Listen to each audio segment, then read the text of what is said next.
ಓಂ ಶಾಂತಿ. ತಾರೀಕು 13/12/2024. ಪ್ರಾತಃ ಮುರಳಿ. ಮಧುರ ಮಕ್ಕಳೇ, ತಮ್ಮ ಲಕ್ಷ್ಯ ಮತ್ತು ಲಕ್ಷ್ಯದಾತ ತಂದೆಯನ್ನು ನೆನಪು ಮಾಡಿ. ಆಗ ದೈವಿ ಗುಣಗಳು ಬಂದು ಬಿಡುತ್ತವೆ. ಅನ್ಯರಿಗೆ ದುಃಖ ಕೊಡುವುದು, ನಿಂದನೆ ಮಾಡುವುದು ಇದೆಲ್ಲವೂ ಆಸುರಿ ಲಕ್ಷಣವಾಗಿದೆ. ಪ್ರಶ್ನೆ: ತಂದೆಗೆ ನೀವು ಮಕ್ಕಳೊಂದಿಗೆ ಬಹಳ ಅತ್ಯುನ್ನತ ಪ್ರೀತಿ ಇದೆ ಎಂಬುದಕ್ಕೆ ಚಿಹ್ನೆ ಏನು? ಉತ್ತರ: ತಂದೆಯಿಂದ ಯಾವ ಮಧುರಾತಿ ಮಧುರ ಶಿಕ್ಷಣಗಳು ಸಿಗುತ್ತವೆಯೋ ಈ ಶಿಕ್ಷಣವನ್ನು ಕೊಡುವುದೇ ಅವರ ಅತ್ಯುನ್ನತ ಪ್ರೀತಿಯ ಚಿಹ್ನೆಯಾಗಿದೆ. ತಂದೆಯ ಮೊದಲ ಶಿಕ್ಷಣವಾಗಿದೆ, ಮಧುರ ಮಕ್ಕಳೇ, ಶ್ರೀಮತವನ್ನ ಬಿಟ್ಟು ಯಾವುದೇ ಉಲ್ಟಾ ಸುಲ್ಟಾ ಕೆಲಸವನ್ನು ಮಾಡಬೇಡಿ. ನೀವು ವಿದ್ಯಾರ್ಥಿಗಳಾಗಿದ್ದೀರಿ ಅಂದ ಮೇಲೆ ನೀವು ಎಂದೂ ಕಾನೂನನ್ನು ಕೈಗೆ ತೆಗೆದುಕೊಳ್ಳಬಾರದು.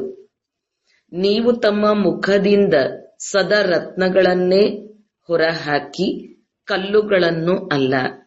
ಓಂ ಶಾಂತಿ. ತಂದೆಯು ಮಕ್ಕಳಿಗೆ ತಿಳಿಸುತ್ತಾರೆ, ಈಗ ಈ ಲಕ್ಷ್ಮೀನಾರಾಯಣರನ್ನಂತೂ ಬಹಳ ಚೆನ್ನಾಗಿ ನೋಡುತ್ತೀರಿ. ಇದು ಗುರಿ ಉದ್ದೇಶವಾಗಿದೆ. ಅರ್ಥಾತ್ ನೀವು ಈ ಮನೆತನದವರು ಆಗಿದ್ದೀರಿ. ಎಷ್ಟೊಂದು ರಾತ್ರಿ ಹಗಲಿನ ಅಂತರವಿದೆ. ಆದ್ದರಿಂದ ಪದೇ ಪದೇ ಇವರನ್ನು ನೋಡುತ್ತಿರಬೇಕು. ನೀವು ಈ ರೀತಿಯಾಗಬೇಕು ಎಂದು ಚಿಂತನೆ ಮಾಡಬೇಕು. ಇವರ ಮಹಿಮೆಯನ್ನಂತೂ ಬಹಳ ಚೆನ್ನಾಗಿ ತಿಳಿದುಕೊಂಡಿದ್ದೀರಿ. ಈ ಚಿತ್ರವನ್ನು ಜೇಬಿನಲ್ಲಿ ಇಟ್ಟುಕೊಳ್ಳುವುದರಿಂದ ಖುಷಿ ಇರುವುದು. ಒಳಗೆ ಯಾವುದೇ ದ್ವಂದ್ವವಿರುತ್ತದೆಯೋ ಅದು ಇರಬಾರದು. ಇದಕ್ಕೆ ದೇಹಾಭಿಮಾನವೆಂದು ಹೇಳಲಾಗುತ್ತದೆ. ದೇಹಿ ಅಭಿಮಾನಿಗಳಾಗಿ ಈ ಲಕ್ಷ್ಮೀನಾರಾಯಣರನ್ನು ನೋಡುತ್ತೀರೆಂದರೆ ನಾವು ಈ ರೀತಿಯಾಗುತ್ತಿದ್ದೇವೆ ಎಂದು ತಿಳಿಯುತ್ತೀರಿ. ಆದ್ದರಿಂದ ಅವಶ್ಯಕವಾಗಿ ಇವರನ್ನು ನೋಡುತ್ತಿರಬೇಕು. ತಂದೆಯು ತಿಳಿಸುತ್ತಾರೆ, ಮಕ್ಕಳೇ, ನೀವೇ ಈ ರೀತಿಯಾಗಬೇಕು. ಮಧ್ಯಾಜೀಭವ ಇವರನ್ನು ನೋಡಿ ನೆನಪು ಮಾಡಿ. ಒಂದು ದೃಷ್ಟಾಂತವನ್ನು ತಿಳಿಸುತ್ತಾರೆ. ನಾನು ಕೂಣ ಆಗಿದ್ದೇನೆ ಎಂದು ಆಲೋಚಿಸಿದನು. ಹೀಗೆ ಆಲೋಚಿಸುತ್ತಾ ತನ್ನನ್ನು ಕೂಣವೆಂದು ತಿಳಿದುಕೊಳ್ಳತೊಡಗಿದನು. ನನಗೆ ಕೊಂಬಿದೆ, ನಾನು ಹೊರಗೆ ಬರಲಾಗುವುದಿಲ್ಲವೆಂದು ತಿಳಿಯತೊಡಗಿದನು. ಅಂದರೆ ನಿಮಗೆ ತಿಳಿದಿದೆ, ಇದು ನಮ್ಮ ಗುರಿ ಉದ್ದೇಶವಾಗಿದೆ. ನಾವು ಈ ರೀತಿಯಾಗಬೇಕಾಗಿದೆ. ಆದರೆ ಹೇಗಾಗುತ್ತೀರಿ? ತಂದೆಯ ನೆನಪಿನಿಂದ. ಪ್ರತಿಯೊಬ್ಬರೂ ತಮ್ಮೊಂದಿಗೆ ಕೇಳಿಕೊಳ್ಳಿ, ಅವಶ್ಯಕವಾಗಿ ನಾವು ಇವರನ್ನು ನೋಡಿ, ಲಕ್ಷ್ಮೀನಾರಾಯಣರನ್ನು ನೋಡಿ ತಂದೆಯನ್ನು ನೆನಪು ಮಾಡುತ್ತಿದ್ದೇವೆಯೇ? ನೀವಂತೂ ತಿಳಿದುಕೊಂಡಿದ್ದೀರಿ, ತಂದೆಯು ನನ್ನನ್ನು ದೇವತೆಯನ್ನಾಗಿ ಮಾಡುತ್ತಾರೆ ಅಂದ ಮೇಲೆ ಎಷ್ಟು ಸಾಧ್ಯ ಅಷ್ಟು ತಂದೆಯನ್ನು ನೆನಪು ಮಾಡಬೇಕು. ಇದನ್ನಂತೂ ತಂದೆಯು ತಿಳಿಸುತ್ತಾರೆ. ಮಕ್ಕಳಿಗೆ ನಿರಂತರ ನೆನಪಿರಲು ಸಾಧ್ಯವಿಲ್ಲ. ಆದರೆ ಪುರುಷಾರ್ಥ ಮಾಡಬೇಕು. ಬಲೆ ಗೃಹಸ್ಥ ವ್ಯವಹಾರದ ಕಾರ್ಯಗಳನ್ನು ಮಾಡುತ್ತಾ ಈ ಲಕ್ಷ್ಮೀನಾರಾಯಣರನ್ನು ನೆನಪು ಮಾಡಿದರೆ ತಂದೆಯ ನೆನಪು ಅವಶ್ಯಕವಾಗಿ ಬರುವುದು. ತಂದೆಯನ್ನು ನೆನಪು ಮಾಡಿದರೆ ಅವಶ್ಯಕವಾಗಿ ಇವರ ನೆನಪು ಬರುವುದು. ನಾವು ಈ ರೀತಿ ಆಗಬೇಕಾಗಿದೆ ಎಂದು ಇಡೀ ದಿನ ಇದೇ ಗುಂಗಿರಲಿ. ಆಗ ಪರಸ್ಪರ ಒಬ್ಬರು ಇನ್ನೊಬ್ಬರನ್ನು ಎಂದೂ ನಿಂದನೆ ಮಾಡುವುದಿಲ್ಲ. ಇವರು ಹೀಗಿದ್ದಾರೆ, ಇವರು ಹಾಗಿದ್ದಾರೆ, ಈ ಮಾತುಗಳಲ್ಲಿ ಯಾರು ತೊಡಗುವರೋ ಅವರು ಶ್ರೇಷ್ಠ ಪದವಿಯನ್ನು ಪಡೆಯಲು ಸಾಧ್ಯವಿಲ್ಲ. ಹಾಗೆಯೇ ಉಳಿದು ಬಿಡುತ್ತಾರೆ. ಎಷ್ಟು ಸಹಜ ಮಾಡಿ ತಿಳಿಸಿಕೊಡಲಾಗುತ್ತದೆ. ಇವರನ್ನು ನೆನಪು ಮಾಡಿ, ತಂದೆಯನ್ನು ನೆನಪು ಮಾಡಿ, ಆಗ ನೀವು ಈ ರೀತಿ ಆಗುತ್ತೀರಾ. ಇಲ್ಲಂತೂ ನೀವು ಸಮ್ಮುಖದಲ್ಲಿ ಕುಳಿತಿದ್ದೀರಿ. ಎಲ್ಲರ ಮನೆಯಲ್ಲಿ ಈ ಲಕ್ಷ್ಮೀನಾರಾಯಣರ ಚಿತ್ರವು ಖಂಡಿತ ಇರಬೇಕು. ಎಷ್ಟು ಅಕ್ಯುರೇಟ್ ಚಿತ್ರವಾಗಿದೆ. ಇವರನ್ನು ನೆನಪು ಮಾಡಿದರೆ ತಂದೆಯ ನೆನಪು ಬರುವುದು. ಇಡೀ ದಿನ ಅನ್ಯ ಮಾತುಗಳ ಬದಲು ಇದನ್ನೇ ತಿಳಿಸುತ್ತಾರೆ. ಇವರು ಹೀಗಿದ್ದಾರೆ, ಹಾಗಿದ್ದಾರೆ ಎಂದು ಅನ್ಯರ ನಿಂದನೆ ಮಾಡುವುದಕ್ಕೆ ದ್ವಂದ್ವವೆಂದು ಹೇಳಲಾಗುತ್ತದೆ. ನೀವು ತಮ್ಮ ಬುದ್ಧಿಯನ್ನು ದೈವಿ ಬುದ್ಧಿಯನ್ನಾಗಿ ಮಾಡಿಕೊಳ್ಳಬೇಕಾಗಿದೆ. ಅನ್ಯರಿಗೆ ದುಃಖ ಕೊಡುವುದು, ನಿಂದನೆ ಮಾಡುವುದು, ಚಂಚಲತೆ ಮಾಡುವ ಸ್ವಭಾವ ಇರಬಾರದು. ಇದರಲ್ಲಂತೂ ಅರ್ಧಕಲ್ಪ ಇದ್ದೀರಿ. ಈಗ ನೀವು ಮಕ್ಕಳಿಗೆ ಎಷ್ಟು ಮಧುರ ಶಿಕ್ಷಣವೂ ಸಿಗುತ್ತದೆ. ಇದಕ್ಕಿಂತ ಶ್ರೇಷ್ಠ ಪ್ರೀತಿಯು ಬೇರೆ ಯಾರಿಂದಲೂ ಸಿಗುವುದಿಲ್ಲ. ಯಾವುದೇ ಶ್ರೀಮತಕ್ಕೆ ವಿರುದ್ಧವಾದ ಉಲ್ಟಾ ಸುಲ್ಟಾ ಕೆಲಸವನ್ನು ಮಾಡಬಾರದು. ತಂದೆಯು ಧ್ಯಾನಕ್ಕಾಗಿಯೇ ಆದೇಶ ನೀಡುತ್ತಾರೆ. ಕೇವಲ ಭೋಗವನ್ನು ಸ್ವೀಕಾರ ಮಾಡಿಸಿ ಬಂದು ಬಿಡಿ, ವೈಕುಂಠದಲ್ಲಿ ಹೋಗಿ ರಾಸವಿಲಾಸ ಮಾಡಿ ಎಂದು ಹೇಳುವುದಿಲ್ಲ. ಈಗ ಧ್ಯಾನದಲ್ಲಿ ಹೋಗುತ್ತೀರೆಂದರೆ ಮಾಯೆಯ ಪ್ರವೇಶತೆಯಾಗಿದೆ ಎಂದರ್ಥ. ಪತಿತರನ್ನಾಗಿ ಮಾಡುವುದು ಮಾಯೆಯ ನಂಬರ್ 1 ಕರ್ತವ್ಯವಾಗಿದೆ. ನಿಯಮಕ್ಕೆ ವಿರುದ್ಧವಾದ ನಡತೆಯಿಂದ ಬಹಳ ನಷ್ಟವಾಗುತ್ತದೆ ಮತ್ತು ಒಂದು ವೇಳೆ ತನ್ನನ್ನು ಸಂಭಾಲನೆ ಮಾಡಿಕೊಳ್ಳದಿದ್ದಾಗ ಕಠಿಣ ಶಿಕ್ಷೆಗಳನ್ನು ಅನುಭವಿಸುವ ಸಾಧ್ಯತೆಯೂ ಇದೆ. ತಂದೆಯ ಜೊತೆ ಜೊತೆ ಧರ್ಮರಾಜನು ಇದ್ದಾರೆ. ಅವರ ಬಳಿ ಎಲ್ಲ ಲೆಕ್ಕವೂ ಇರುತ್ತದೆ. ರಾವಣನ ಜೈಲಿನಲ್ಲಿ ಎಷ್ಟೊಂದು ವರ್ಷಗಳ ಕಾಲ ಶಿಕ್ಷೆಯನ್ನು ಅನುಭವಿಸಿದ್ದೀರಿ. ಹೊಸ ಪ್ರಪಂಚದಲ್ಲಿ ಎಷ್ಟು ಅಪಾರ ಸುಖವಿದೆ. ಈಗ ತಂದೆಯು ತಿಳಿಸುತ್ತಾರೆ, ಮತ್ತೆಲ್ಲ ಮಾತುಗಳನ್ನು ಮರೆತು ಒಬ್ಬ ತಂದೆಯನ್ನು ನೆನಪು ಮಾಡಿ, ಮತ್ತೆಲ್ಲ ದ್ವಂದ್ವಗಳನ್ನು ತೆಗೆದು ಬಿಡಿ. ವಿಕಾರದಲ್ಲಿ ಯಾರು ತೆಗೆದುಕೊಂಡು ಹೋಗುತ್ತಾರೆ? ಮಾಯಾರೂಪಿ ಭೂತ. ನಿಮ್ಮ ಗುರಿ ಉದ್ದೇಶವೇ ಶ್ರೇಷ್ಠರಾಗುವುದಾಗಿದೆ. ರಾಜಯೋಗ ಅಲ್ಲವೇ? ತಂದೆಯನ್ನು ನೆನಪು ಮಾಡುವುದರಿಂದ ಈ ಆಸ್ತಿಯು ಸಿಗುವುದು. ಆದ್ದರಿಂದ ಈ ವ್ಯವಹಾರದಲ್ಲಿ ತೊಡಗಬೇಕು. ಒಳಗಿನ ಕೊಳಕೆಲ್ಲವೂ ತೆಗೆಯಬೇಕು. ಮಾಯೆಯ ಪರಾಕಾಷ್ಠತೆಯು ಬಹಳ ಕಠಿಣವಾಗಿದೆ, ಆದರೆ ಅದನ್ನು ದೂರ ಮಾಡುತ್ತಿರಬೇಕು. ಎಷ್ಟು ಸಾಧ್ಯವೋ ಅಷ್ಟು ನೆನಪಿನ ಯಾತ್ರೆಯಲ್ಲಿ ಇರಬೇಕು. ಈಗಂತೂ ನಿರಂತರ ನೆನಪಿರಲು ಸಾಧ್ಯವಿಲ್ಲ. ಕೊನೆಗೆ ನಿರಂತರತೆಯವರೆಗೂ ಬರುತ್ತೀರಿ. ಆಗಲೇ ಶ್ರೇಷ್ಠ ಪದವಿಯನ್ನು ಪಡೆಯುತ್ತೀರಿ. ಒಂದು ವೇಳೆ ಒಳಗೆ ದ್ವಂದ್ವ ಅಥವಾ ಕೆಟ್ಟ ವಿಚಾರಗಳಿದ್ದರೆ ಶ್ರೇಷ್ಠ ಪದವಿಯು ಸಿಗಲು ಸಾಧ್ಯವಿಲ್ಲ. ಮಾಯೆಗೆ ವಶವಾಗಿಯೇ ಸೋಲನ್ನು ಅನುಭವಿಸುತ್ತಾರೆ. ತಂದೆಯು ತಿಳಿಸುತ್ತಾರೆ, ಮಕ್ಕಳೇ, ಕೆಟ್ಟ ಕೆಲಸದಿಂದ ಸೋಲನ್ನು ಅನುಭವಿಸಬೇಡಿ. ಅನ್ಯರ ನಿಂದನೆ ಮಾಡಿದರೆ ನಿಮ್ಮ ದುರ್ಗತಿಯೂ ಆಗುತ್ತದೆ. ಈಗ ಸದ್ಗತಿಯಾಗಬೇಕೆಂದರೆ ಕೆಟ್ಟ ಕರ್ಮವನ್ನು ಮಾಡಬೇಡಿ. ತಂದೆಯು ನೋಡುತ್ತಾರೆ, ಮಾಯೆಯು ಕುತ್ತಿಗೆಯವರೆಗೂ ನುಂಗಿ ಹಾಕುವುದು. ಇದು ತಿಳಿಯುವುದೇ ಇಲ್ಲ. ನಾವು ಬಹಳ ಚೆನ್ನಾಗಿ ನೋಡುತ್ತಿದ್ದೇವೆ ಎಂದು ತಮ್ಮನ್ನು ತಿಳಿಯುತ್ತಾರೆ, ಆದರೆ ಇಲ್ಲ. ತಂದೆಯು ತಿಳಿಸುತ್ತಾರೆ, ಮನಸ್ಸ ವಾಚ ಕರ್ಮಣ ಮುಖದಿಂದ ರತ್ನಗಳೇ ಬರಬೇಕು. ಕೆಟ್ಟ ಮಾತುಗಳನ್ನಾಡುವುದು ಕಲ್ಲುಗಳಾಗಿವೆ. ಈಗ ನೀವು ಕಲ್ಲು ಬುದ್ಧಿಯವರಿಂದ ಚಿನ್ನದ ಬುದ್ಧಿಯವರಾಗುತ್ತೀರೆಂದರೆ ಎಂದೂ ಮುಖದಿಂದ ಕಲ್ಲುಗಳು ಬರಬಾರದು. ತಂದೆಯಂತೂ ತಿಳಿಸಬೇಕಾಗುತ್ತದೆ. ಎಲ್ಲ ಮಕ್ಕಳಿಗೆ ತಿಳಿಸುವುದು ತಂದೆಯ ಅಧಿಕಾರವಾಗಿದೆ. ಪರಸ್ಪರ ಸಹೋದರರು ಸಹೋದರಿಯರಿಗೆ ಎಚ್ಚರಿಕೆ ನೀಡುವುದಲ್ಲ, ಶಿಕ್ಷಕನ ಕೆಲಸವಾಗಿದೆ ಶಿಕ್ಷಣ ಕೊಡುವುದು. ಅವರು ಏನು ಬೇಕಾದರೂ ಹೇಳಬಹುದು. ಆದ್ದರಿಂದ ವಿದ್ಯಾರ್ಥಿಗಳು ಎಂದು ತಮ್ಮ ಕೈಯಲ್ಲಿ ಕಾನೂನನ್ನು ತೆಗೆದುಕೊಳ್ಳಬಾರದು. ನೀವು ವಿದ್ಯಾರ್ಥಿಗಳಾಗಿದ್ದೀರಲ್ಲವೇ? ತಂದೆಯೂ ತಿಳಿಸಬಹುದಾಗಿದೆ. ಮಕ್ಕಳಿಗೆ ತಂದೆಯ ಆದೇಶವು ಸಿಗುತ್ತದೆ. ಒಬ್ಬ ತಂದೆಯನ್ನು ನೆನಪು ಮಾಡಿ. ಈಗ ನಿಮ್ಮ ಅದೃಷ್ಟವು ತೆರೆದಿದೆ. ಶ್ರೀಮತದಂತೆ ನಡೆಯದೇ ಇರುವುದರಿಂದ ನಿಮ್ಮ ಅದೃಷ್ಟವು ಕೆಡುವುದು. ಮತ್ತೆ ಬಹಳ ಪಶ್ಚಾತ್ತಾಪ ಪಡಬೇಕಾಗುವುದು. ತಂದೆಯ ಶ್ರೀಮತದ ಅನುಸಾರ ನಡೆಯುವುದೇ ಇರುವುದರಿಂದ ಒಂದನೆಯದಾಗಿ ಶಿಕ್ಷೆಗಳನ್ನು ಅನುಭವಿಸಬೇಕಾಗುತ್ತದೆ. ಎರಡನೆಯದಾಗಿ ಪದವಿಯು ಭ್ರಷ್ಟವಾಗುತ್ತದೆ.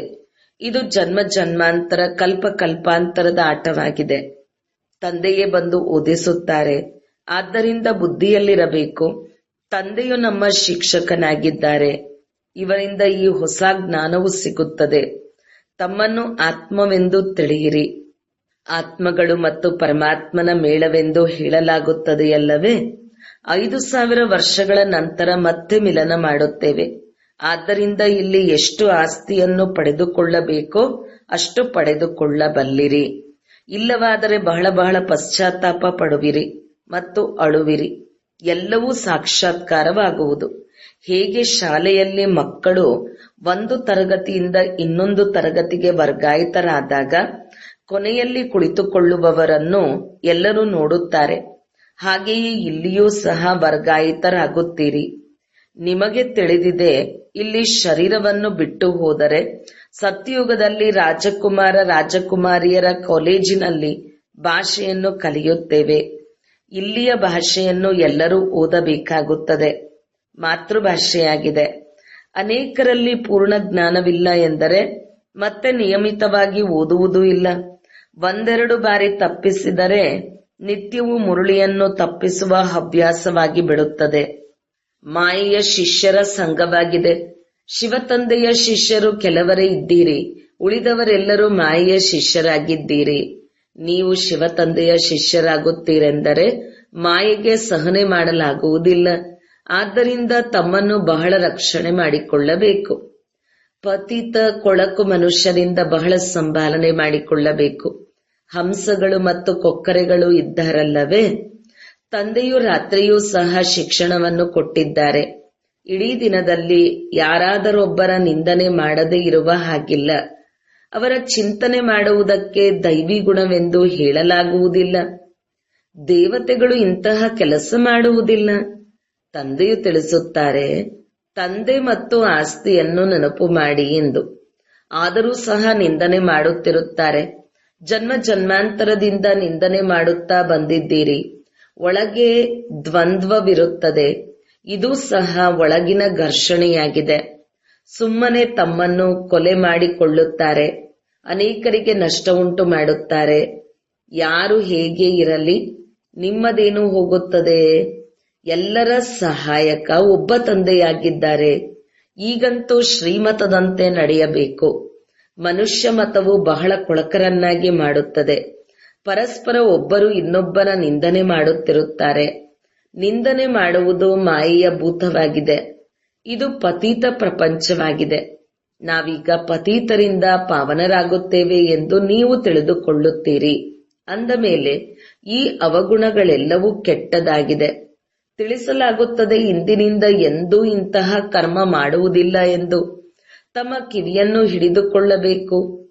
ಒಂದು ವೇಳೆ ಏನೇ ನೋಡುತ್ತೀರೆಂದರೂ ತಂದೆಗೆ ತಿಳಿಸಬೇಕು. ನಿಮ್ಮದೇನು ಹೋಗುತ್ತದೆ? ನೀವು ಒಬ್ಬರು ಇನ್ನೊಬ್ಬರ ನಿಂದನೆಯನ್ನು ಏಕೆ ಮಾಡುತ್ತೀರಿ? ತಂದೆಯು ಎಲ್ಲವನ್ನೂ ಕೇಳುತ್ತಾರಲ್ಲವೇ? ತಂದೆಯು ಇವರ ಕಿವಿಗಳು ಮತ್ತು ಕಣ್ಣುಗಳ ಆಧಾರವಾಗಿ ತೆಗೆದುಕೊಂಡಿದ್ದಾರಲ್ಲವೇ? ಇದರ ಮೂಲಕ ತಂದೆಯು ನೋಡುತ್ತಾರೆ ಮತ್ತು ಈ ದಾದಾರವರು ನೋಡುತ್ತಾರೆ. ವಾತಾವರಣ ಮತ್ತು ಕೆಲವರ ನಡತೆಯಂತೂ ಬಹಳ ವಿರುದ್ಧವಾಗಿ ನಡೆಯುತ್ತದೆ. ಯಾರಿಗೆ ತಂದೆ ಇರುವುದಿಲ್ಲವೋ ಅವರಿಗೆ ಅನಾಥರೆಂದು ಹೇಳಲಾಗುತ್ತದೆ. ಅವರು ತಮ್ಮ ತಂದೆಯನ್ನು ತಿಳಿದುಕೊಂಡಿಲ್ಲ, ನೆನಪು ಮಾಡುವುದಿಲ್ಲ. ಸುಧಾರಣೆಯಾಗುವ ಬದಲು ಇನ್ನೂ ಹಾಳಾಗುತ್ತಾರೆ. ಇದರಿಂದ ತಮ್ಮ ಪದವಿಯನ್ನೇ ಕಳೆದುಕೊಳ್ಳುತ್ತಾರೆ. ಶ್ರೀಮತದಂತೆ ನಡೆಯದಿದ್ದರೆ ಅವರು ದೊಡ್ಡವರಿಲ್ಲದ ಅನಾಥರಾಗಿದ್ದಾರೆ. ತಂದೆ ತಾಯಿಯ ಶ್ರೀಮತದಂತೆ ನಡೆಯುವುದಿಲ್ಲ. ತ್ವಮೇವ ಮಾತಶ್ಚ ಪಿತಾ, ಬಂಧು ಇತ್ಯಾದಿಯೂ ಆಗಿದ್ದಾರೆ. ಆದರೆ ಗ್ರೇಟ್ ಗ್ರ್ಯಾಂಡ್ ಫಾದರ್ ಇಲ್ಲದಿದ್ದರೆ ಮತ್ತೆ ತಾಯಿಯಲ್ಲಿರುವರು? ಇಷ್ಟು ಬುದ್ಧಿ ಇಲ್ಲ. ಮಾಯು ಬುದ್ಧಿಯನ್ನು ಒಮ್ಮೆಲೆ ತಿರುಗಿಸಿ ಬಿಡುತ್ತದೆ. ಬೇಹದ್ದಿನ ತಂದೆಯ ಆಜ್ಞೆಯನ್ನು ಪಾಲಿಸದಿದ್ದರೆ ಶಿಕ್ಷೆ ಸಿಗುತ್ತದೆ. ಸ್ವಲ್ಪವೂ ಸದ್ಗತಿಯಾಗುವುದಿಲ್ಲ. ತಂದೆಯು ನೋಡಿದರೆ ಇವರ ಗತಿಯು ಏನಾಗುವುದು ಎಂದು ಹೇಳುತ್ತಾರಲ್ಲವೇ? ಇವರು ಎಕ್ಕದ ಹೂಗಳಾಗಿದ್ದಾರೆ. ಇವರನ್ನು ಯಾರೂ ಇಷ್ಟಪಡುವುದಿಲ್ಲ ಅಂದ ಮೇಲೆ ಸುಧಾರಣೆಯಾಗಬೇಕಲ್ಲವೇ? ಇಲ್ಲದಿದ್ದರೆ ಪದವಿ ಭ್ರಷ್ಟರಾಗಿ ಬಿಡುತ್ತಾರೆ. ಜನ್ಮ ಜನ್ಮಾಂತರಕ್ಕಾಗಿ ನಷ್ಟ ಉಂಟಾಗುವುದು. ಆದರೆ ದೇಹಾಭಿಮಾನಿಗಳ ಬುದ್ಧಿಯಲ್ಲಿ ಕುಳಿತುಕೊಳ್ಳುವುದೇ ಇಲ್ಲ. ಆತ್ಮಾಭಿಮಾನಿಗಳೇ ತಂದೆಯೊಂದಿಗೆ ಪ್ರೀತಿ ಇಡಲು ಸಾಧ್ಯ. ಬಲಿಹಾರಿಯಾಗುವುದು ಚಿಕ್ಕಮ್ಮನ ಮನೆಯಂತಲ್ಲ. ದೊಡ್ಡ ದೊಡ್ಡ ವ್ಯಕ್ತಿಗಳು ಬಲಿಹಾರಿಯಾಗಲು ಸಾಧ್ಯವಿಲ್ಲ. ಅವರು ಬಲಿಹಾರಿಯ ಅರ್ಥವನ್ನೂ ತಿಳಿದುಕೊಂಡಿಲ್ಲ. ಅವರಿಗೆ ಬಲಿಹಾರಿಯಾಗುವುದರಲ್ಲಿ ಹೃದಯ ವಿದೀರ್ಣವಾಗುತ್ತದೆ. ಅನೇಕರು ಬಂಧನ ಮುಕ್ತರು ಇದ್ದಾರೆ. ಮಕ್ಕಳು ಮೊದಲಾದವರು ಯಾರೂ ಇಲ್ಲ. ಬಾಬಾ, ತಾವೇ ನಮ್ಮ ಸರ್ವಸ್ವವಾಗಿದ್ದೀರಿ ಎಂದು ಹೇಳುತ್ತೀರಿ. ಹೀಗೆ ಕೇವಲ ಬಾಯಿಂದ ಹೇಳುತ್ತಾರೆ, ಆದರೆ ಸತ್ಯವಾಗಿ ಅಲ್ಲ.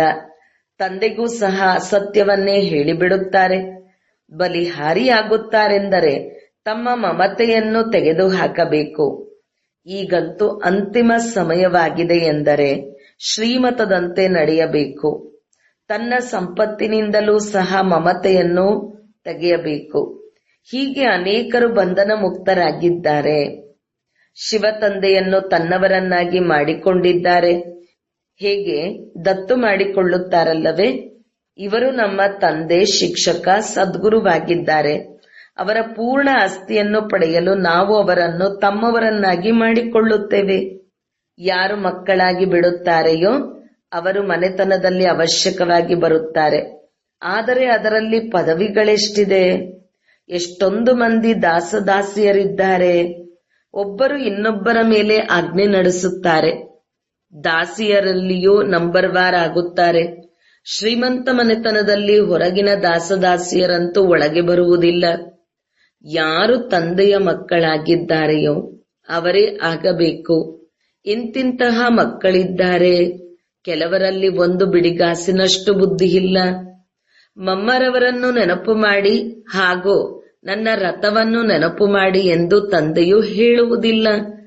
ತಂದೆಯು ತಿಳಿಸುವುದೇನೆಂದರೆ, ನನ್ನೊಬ್ಬನನ್ನೇ ನೆನಪು ಮಾಡಿ ದೇಹದ ಎಲ್ಲ ಬಂಧನಗಳನ್ನು ಬಿಟ್ಟು ತನ್ನನ್ನು ಆತ್ಮನೆಂದು ತಿಳಿಯಿರಿ. ತಂದೆಯು ತಿಳಿಸುತ್ತಾರೆ, ಪ್ರೀತಿ ಇಟ್ಟುಕೊಳ್ಳಬೇಕೆಂದರೆ ಒಬ್ಬರೊಂದಿಗೆ, ಆಗ ದೋಣಿಯು ಪಾರಾಗುವುದು. ತಂದೆಯ ಆದೇಶದಂತೆ ನಡೆಯಿರಿ. ಮೋಹಾಜೀತ ರಾಜನ ಕಥೆಯೂ ಇದೆಯಲ್ಲವೇ? ಮೊದಲ ನಂಬರಿನಲ್ಲಿ ಮಕ್ಕಳಿರುತ್ತಾರೆ. ಮಕ್ಕಳಂತೂ ಆಸ್ತಿಗೆ ಮಾಲೀಕರಾಗಿದ್ದಾರೆ. ಸ್ತ್ರೀಯಂತೂ ಅರ್ಧಾಂಗಿಯಾಗಿದ್ದಾಳೆ. ಮಕ್ಕಳು ಪೂರ್ಣ ಮಾಲೀಕರಾಗಿ ಬಿಡುತ್ತಾರೆ. ಆದ್ದರಿಂದ ಬುದ್ಧಿಯು ಆ ಕಡೆ ಹೊರಟು ಹೋಗುತ್ತದೆ. ತಂದೆಯನ್ನು ಈಗ ಪೂರ್ಣ ಮಾಲೀಕನನ್ನಾಗಿ ಮಾಡಿಕೊಳ್ಳುತ್ತೀರೆಂದರೆ ಇದೆಲ್ಲವನ್ನೂ ನಿಮಗೆ ಕೊಟ್ಟು ಬಿಡುತ್ತಾರೆ. ಲೇವಾದೇವಿಯ ಮಾತೇ ಇಲ್ಲ, ಇದು ತಿಳುವಳಿಕೆಯ ಮಾತಾಗಿದೆ. ಬಲೆ ನೀವು ಕೇಳುತ್ತೀರಿ, ಆದರೆ ನಾಳೆಯ ದಿನವೇ ಎಲ್ಲವೂ ಮರೆತು ಹೋಗುತ್ತದೆ. ಬುದ್ಧಿಯಲ್ಲಿದ್ದರೆ ಅನ್ಯರಿಗೂ ತಿಳಿಸಿಕೊಡುತ್ತೀರಿ. ತಂದೆಯನ್ನು ನೆನಪು ಮಾಡುವುದರಿಂದ ನೀವು ಸ್ವರ್ಗದ ಮಾಲೀಕರಾಗುತ್ತೀರಿ. ಇದು ಬಹಳ ಸಹಜವಾಗಿದೆ. ಕೇವಲ ನೀವು ಬಾಯಿಯಿಂದ ಹೇಳುತ್ತಾ ಇರಿ. ಗುರಿ ಉದ್ದೇಶವನ್ನು ತಿಳಿಸುತ್ತಾ ಇರಿ. ವಿಶಾಲ ಬುದ್ಧಿಯವರು ಬಹಳ ಬೇಗ ಅರಿತುಕೊಳ್ಳುತ್ತಾರೆ. ಅಂತ್ಯದಲ್ಲಿ ಈ ಚಿತ್ರ ಮೊದಲಾದವುಗಳೇ ಕೆಲಸಕ್ಕೆ ಬರುತ್ತವೆ. ಇದರಲ್ಲಿ ಪೂರ್ಣ ಜ್ಞಾನವು ತುಂಬಿದೆ. ಲಕ್ಷ್ಮೀನಾರಾಯಣ ಮತ್ತು ರಾಧೇಕೃಷ್ಣರ ಸಂಬಂಧವೇನು? ಇದನ್ನು ಯಾರೂ ತಿಳಿದುಕೊಂಡಿಲ್ಲ. ಲಕ್ಷ್ಮೀನಾರಾಯಣರು ಅವಶ್ಯಕವಾಗಿ ಅಲ್ಲಿಗೆ ರಾಜಕುಮಾರ ರಾಜಕುಮಾರಿಯರಾಗಿರುತ್ತಾರೆ. ಬಿಕಾರಿಗಳಿಂದ ರಾಜಕುಮಾರಿಯರಾಗುತ್ತಾರಲ್ಲವೇ? ಬಿಕಾರಿಯಿಂದ ರಾಜನಾಗುತ್ತಾರೆಂದು ಹೇಳುವುದಿಲ್ಲ. ರಾಜಕುಮಾರರಾದ ನಂತರವೇ ರಾಜರಾಗುತ್ತಾರೆ. ಈಗಂತೂ ಬಹಳ ಸಹಜವಾಗಿದೆ. ಆದ್ದರಿಂದ ಮಾಯೆಯು ಯಾರನ್ನಾದರೂ ಹಿಡಿದುಕೊಳ್ಳುತ್ತದೆ. ಅನ್ಯರ ನಿಂದನೆ ಮಾಡುವುದು, ಗೇಲಿ ಮಾಡುವುದು ಇದು ಅನೇಕರಿಗೆ ಅಭ್ಯಾಸವಾಗಿ ಬಿಟ್ಟಿದೆ. ಅವರಿಗೆ ಮತ್ಯಾವ ಕೆಲಸವೇ ಇಲ್ಲ.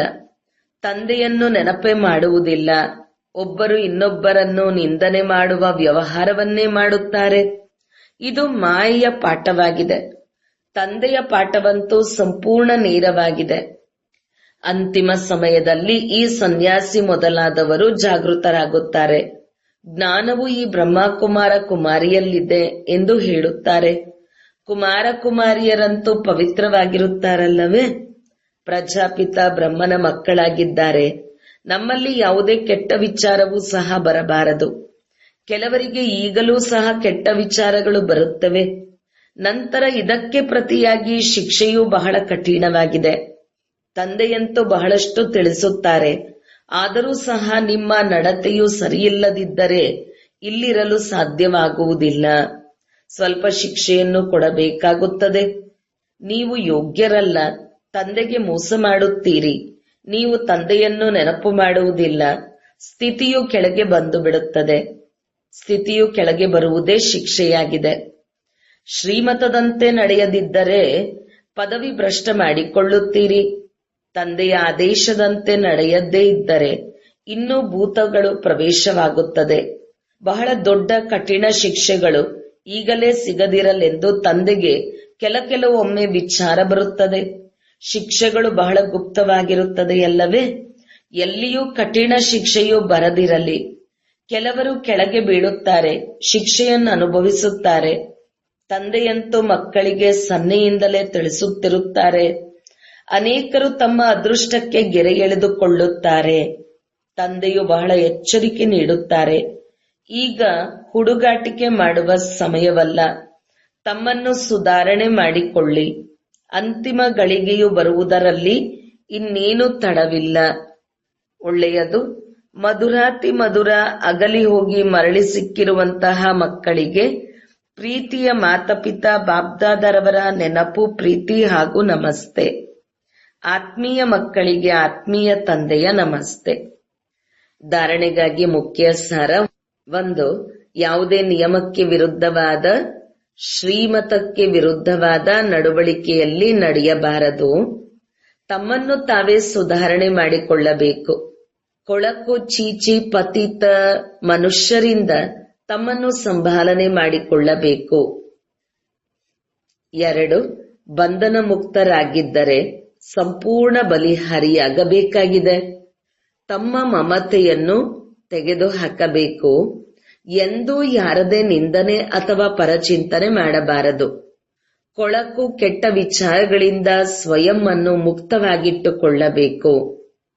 ವರದಾನ: ಸಮರ್ಥ ಸ್ಥಿತಿಯ ಸ್ವಿಚ್ ಆನ್ ಮಾಡಿಕೊಂಡು ವ್ಯರ್ಥದ ಅಂಧಕಾರವನ್ನು ಸಮಾಪ್ತಿಗೊಳಿಸುವಂತಹ ಅವ್ಯಕ್ತ ಫರಿಷ್ಠಾ ಭವ.